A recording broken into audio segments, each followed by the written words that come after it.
Você imagina uma coisa pós-estruturalismo, pós-woke ou não?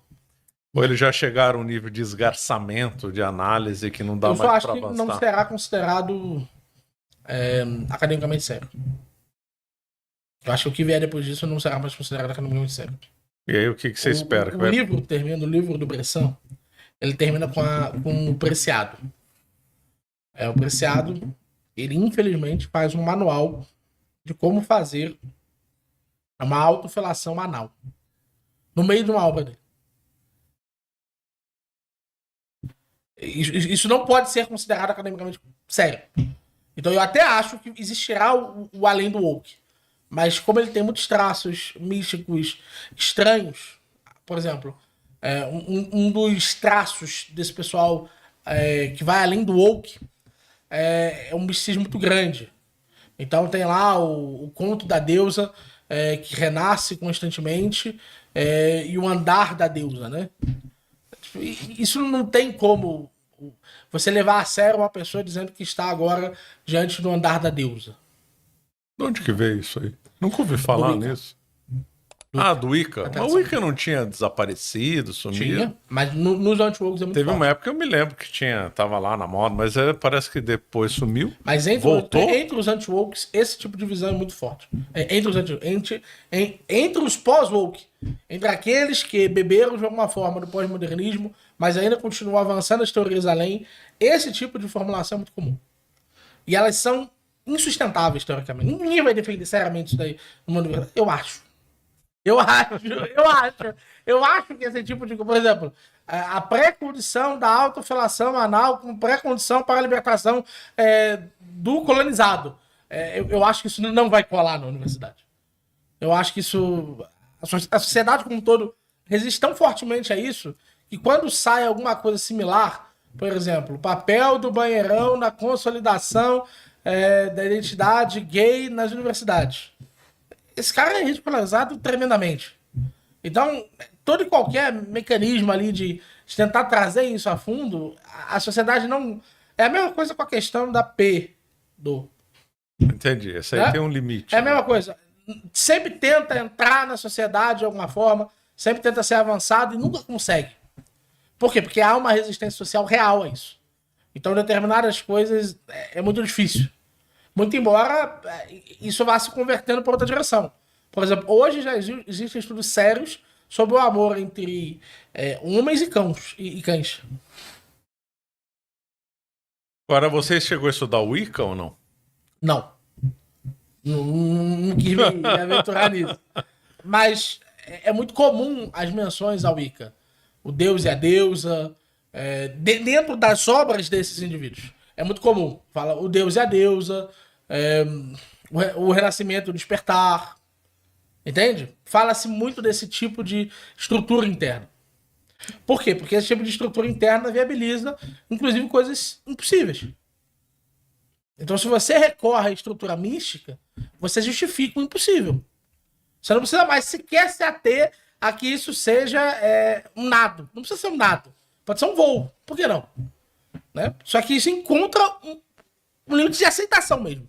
Eu não acho que nós passaremos a ter isso como um fenômeno real. Eu acho que nós ficaremos aqui, pelo menos durante mais algum tempo.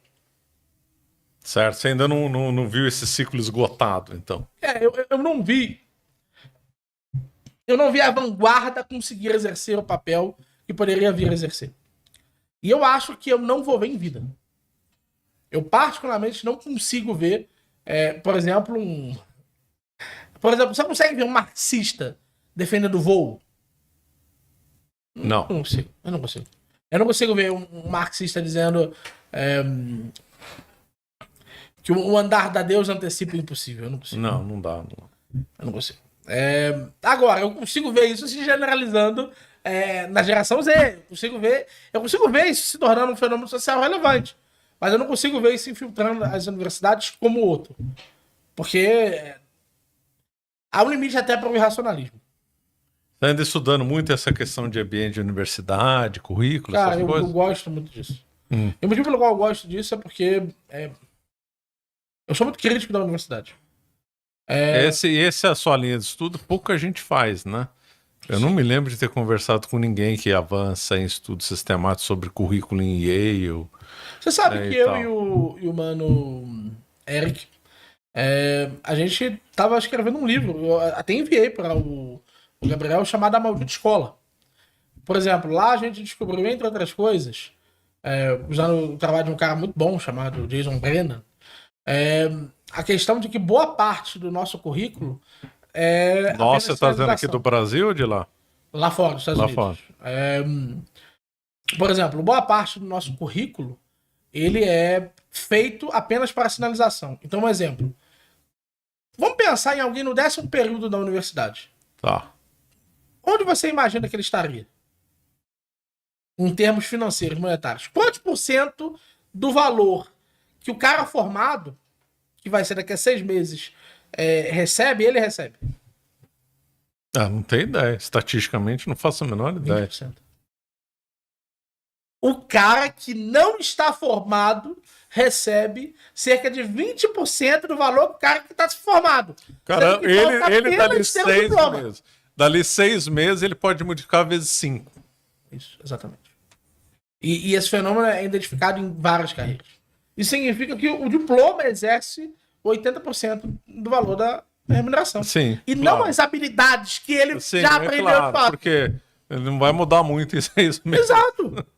Então, assim, Curioso. há um efeito educacional muito sério. As universidades já não ensinam mais o que elas deveriam ensinar. Por exemplo, progressão acadêmica. Boa parte da progressão acadêmica hoje ocorre através de artigos. Só que boa parte dos artigos hoje são escritos por alunos. Então, hoje, se você é dono de um grupo de pesquisa e você bota 10 alunos seus para serem extremamente produtivos, eles vão, no final, significar boa parte do seu crescimento. Sim, faz todo sentido, claro. Por exemplo, tem professor universitário que tem 1000 artigos. Como o cara tem 1000 artigos, cara? Pois Como o que o aluno cara é pode mais trabalhar. produtivo do que... Pô, tem gente que é teoricamente mais produtivo do que foi Santo Tomás de Aquino. Que foi o homem mais produtivo durante 10 séculos. Mais que Aristóteles. Entende? Entende o que eu quero dizer? Tipo, não Entendo, tem claro. o que dizer. Tipo, é óbvio ali que o que está acontecendo é que esses indivíduos estão se beneficiando de uma estrutura que está mal feita, está mal montada, está mal organizada. A universidade hoje se tornou um antro, um não lugar, para utilizar um termo que eles adoram. Não Um não lugar. lugar. É um lugar que você não deve buscar, efetivamente. E veja, não é não reconhecer que boa parte dos avanços teóricos são inevitavelmente feitos nas universidades e que as universidades são realmente a janela que você tem para o estudo científico sério, que você deve ter uma busca pelo método, você deve ter uma busca pelas ferramentas universitárias. É óbvio. É óbvio, claro. O problema é a universidade tida como o lugar real. E como esse lugar real, eu particularmente não recomendo a ninguém. Eu não recomendo a ninguém se formar hoje. Eu não recomendo a ninguém seguir por esse caminho. Eu acho que, é lógico, se você tem um caminho profissional que inevitavelmente vai seguir por esse lado, sei lá, medicina, você não tem como exercer medicina fora da universidade. Então você deve fazer uma universidade, é óbvio, não há nem o que se questionar. Mas boa parte do que você vai aprender de útil não será na universidade. Boa parte do que você vai aprender de útil será justamente, primeiro, através do ambiente profissional e segundo, pelas leituras que você vai fazer. Então, a ferramenta é ter melhores leituras e ter bons ambientes profissionais. Isso é a maior parte do que foi efetivamente qualquer profissional. Qualquer bom profissional precisou ler muito mais do que a universidade lhe ensinou e precisou ter passado por ambientes profissionais com boas práticas. E ter uma boa universidade será, no máximo, um instrumento de sinalização. No máximo. Agora, quando é que lá nos Estados Unidos entrou essa decadência? Ela foi gradual? Foi. Anos 40, 50, 60? Ela tem alguns marcos? Ou não? Eu acho que a verdade é que 68 é um bom marco. Um excelente marco. Porque 68 68 foi um marco para tudo, né? foi um marco para tudo. É o ano que não terminou. Eu sei que o autor quis dar um outro contexto, mas a expressão isolada tá certo. Sim. E digo mais. Boa parte das polêmicas que nós temos hoje são releituras de 68. Porque as práticas sexuais da década de 70 elas foram muito piores do que as práticas de hoje. Hoje você quase não faz sexo ao céu aberto. Em Woodstock você fizeram muito sexo ao céu aberto. Muito sexo ao céu aberto. E isso foi um choque para a humanidade como um todo.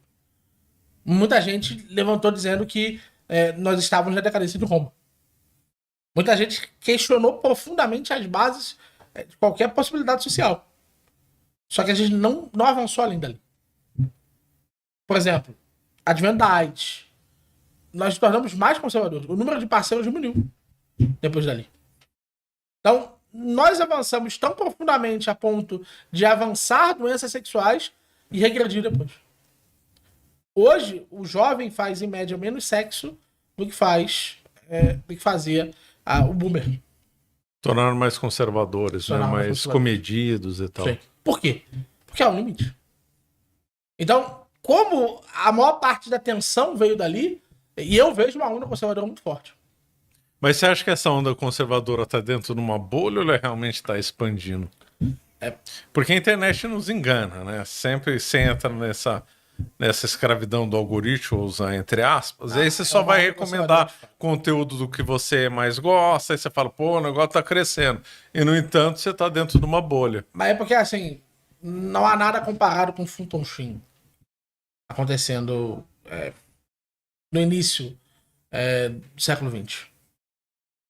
Então explica melhor isso daí para quem não conhece. Hoje o venerável Fulton Sheen. Sim, claro.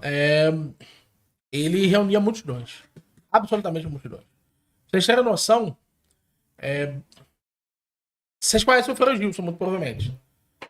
O Frei Gilson ainda não reuniu 1/3 da atenção que atraiu para si o Fulton Sheen.